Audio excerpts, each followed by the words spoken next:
Praise the Lord అండి. Praise the Lord. లూకా సువార్త 16వ అధ్యాయంలో ధనవంతుడు దరిద్రుడు గురించి ఉపమానంలో ధనవంతుడు పాతాళానికి వెళ్ళటానికి చేసిన పాపం ఏమిటి, అలానే దరిద్రుడు అబ్రహాము రొమ్మును ఆనుకోవటానికి వెళ్ళటానికి చేసిన పుణ్యకార్యం ఏమిటి? మంచిదండి. ధనవంతుడు మరి ఏ పాపం చేసినందుకు పాతాళానికి వెళ్ళాడనేది అసలు బైబిల్లో స్పష్టంగా లేదు. ఎందుకనగా ఈయన ఒక హంతకుడు కాదు, ఒక వ్యభిచారి కాదు, ఒక మోసగాడు కాదు, ఒక దొంగ కాదు, అదేమి కాదు.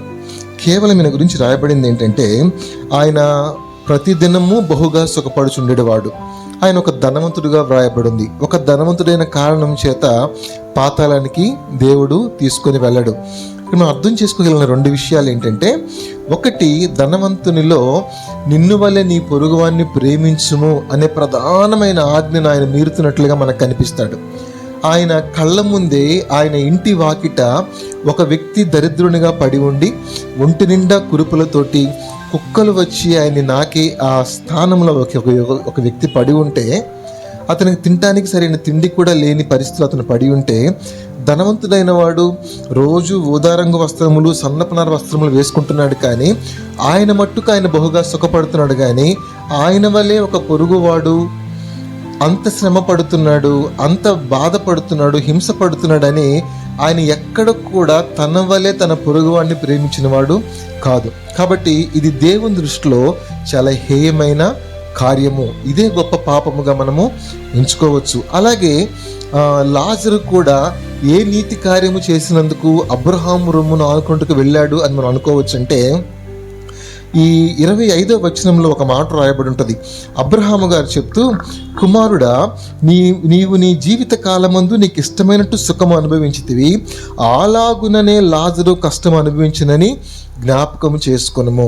లాజరు ఎక్కడ కూడా దేవునికి ఒక చిన్న కంప్లైంట్ కూడా ఇవ్వలేదు, దేవుని మీద సనగలేదు. అయ్యా, నాకెందుకు ఇలాంటి భయంకరమైన జీవితాన్ని ఇచ్చావు, నా దేహమంతా కురుపులతో నేను నింపబడ్డాను, కుక్కలు వచ్చి నా కురుపులు నాకే అంత అవమానము, దారిద్రత నాకు ఎందుకు ఇచ్చావని ఏ రోజు కూడా తన స్థితిని బట్టి లాజరు దేవుణ్ణి దూషించను లేదు, సనగను లేదు. యోబు జీవితంలో మనం చూస్తాం, ఆయన ఒళ్ళంతా చిల్ల పెంకు పెట్టి గోక్కుంటున్నప్పుడు తన సొంత భార్య వచ్చి నువ్వు దేవుణ్ణి దూషించు, చనిపో అని ఆయన రెచ్చగొట్టినప్పటికీ కూడా ఆయన నోటి మాటతో కూడా పాపం చేయలేదు. అలాగే లాజరు కూడా ఇక్కడ ఒక మాట రాయబడి ఉంది, అలాగుననే లాజరు కష్టం అనుభవించిన. అంటే ధనవంతుడు సుఖము అనుభవించడానికి ఎలాగ ఇష్టపడ్డాడో లాజరు కష్టము అనుభవించడానికి కూడా అలాగే ఇష్టపడి, దేవుని చిత్తం ఇదే అయితే నేను దేవుని చిత్తాన్ని నెరవేరుస్తానని చెప్పి యేసుక్రీస్తు ప్రభువారు ఏ రీతిగా అయితే దేవా నా ఇష్టము కాదు నీ చిత్తమే అన్నాడో,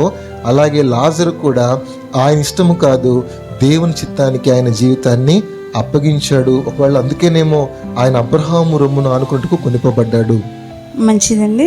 రెండవదిగా వారిద్దరూ చనిపోయిన తర్వాత ఏం జరిగింది? మనము లూకా సువార్త 16వ అధ్యాయము 22వ వచనం మనం గమనించినప్పుడు, ఆ దరిద్రుడు చనిపోయి దేవదూతల చేత అబ్రహాము రొమ్మును ఆనుకున్నట్టుకు కొనిపోబడెను, ధనవంతుడు కూడా చనిపోయి పాతి పెట్టబడెను. ఇదే వచనంలో ఈ లోక సంబంధమైన ఒక విషయం రాయబడి ఉంది, ఆధ్యాత్మిక ప్రపంచంలో జరిగే, అదృశ్యమైన ప్రపంచంలో జరిగే మరొక విషయాన్ని పరిశుద్ధాత్మ దేవుడు రాయించాడు. మొదటిగా, లాజరు చనిపోయిన తర్వాత ఆయన ఆత్మను తీసుకుని వెళ్ళటానికి దేవుని దూతలు సిద్ధంగా ఉండి ఆ ఆత్మను జాగ్రత్తగా దేవుని సన్నిధికి కొనిపోయారు. అక్కడ అబ్రహాము రొమ్మును ఆనుకున్నట్టుగా ఆయన కొనిపోబడ్డాడు. ఒక క్రైస్తవునికున్న మహిమాయుక్తమైన నిరీక్షణ, వాడబారణ నిరీక్షణ ఈ పునరుద్ధానము. మనందరం కూడా యేసుక్రీస్తునందు విశ్వాసం ఇచ్చిన వారందరూ కూడా యేసుక్రీస్తు ప్రభు ఏ రీతిగా చనిపోయి తిరిగి లేచారో మనందరం కూడా ప్రభువును విశ్వాసం ఉంచి పునరుద్ధానం పొందుకుంటాం. ఈ రెండో విషయము, ధనవంతుడు కూడా చనిపోయాడు, కానీ ఇది భౌతికంగా జరిగే విషయం ఇక్కడ రాయబడి ఉంది. ఆయన చనిపోయాడు, పాతి పెట్టబడ్డాడు. ఒకవేళ లాజరు శవాన్ని ఈడ్చుకొని వెళ్ళిపోయి ఉంటారు, లేదా దిక్కులేని ఒక శవం అని చెప్పి ఖననం చేసి ఉంటారు. కానీ దరిద్రుని యొక్క భూస్థాపన అంగరంగ వైభవంగా ఘనంగా జరిగి ఉంటుంది. ఆయన సమాధి పాలరాయితో కట్టి ఉండి ఉండవచ్చు, కానీ పరలోకము ఎవరిని గౌరవిస్తుంది, ఎవరిని గణపరుస్తుంది, లేకపోతే ధనవంతుడు ఏ రీతిగా తన ఆత్మను పోగొట్టుకున్నాడు అనే విషయాన్ని మనము స్పష్టంగా ఈ వచనంలో చూడవచ్చు. మంచిదండి. చివరిగా ధనవంతునితో అబ్రహాం ఏం చెప్పారు? లూకా సువార్త 16వ అధ్యాయంలో మనం 30వ వచనం గమనిస్తే, ఆ ధనవంతుడు అబ్రహామును అడుగుతున్నాడు, నాకు ఇంకా 5 సహోదరులు ఉన్నారు, వారు కూడా నా వంటి ప్రవర్తన గలవారే, వారు కూడా నేరుగా పాతాళానికే వస్తారు, అయ్యా లాజరును పంపయ్యా, వారు మారు మనసు పొందుతారు అని మొట్టమొదటిసారి ధనవంతుని నోట్లో మారు మనస్సు అనే పదం వస్తుంది. But it was too late.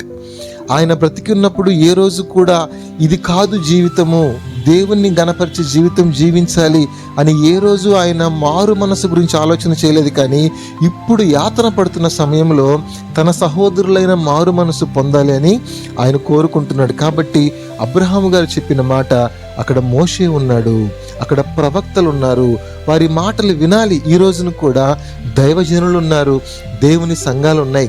దేవుని బిడ్డలు దేవుని మాటలు దేవుని సేవకు నోటి నుంచి వచ్చినప్పుడు విని వాళ్ళ హృదయాలను జీవితాలను మార్చుకుంటే ఈ పాతాళాన్ని తప్పించుకొని వాళ్ళు ప్రభు సన్నిధిలో యుగాయుగాలు నెమ్మది పొందుతారు. దేవుడి మాటలు దీవించునుగాక.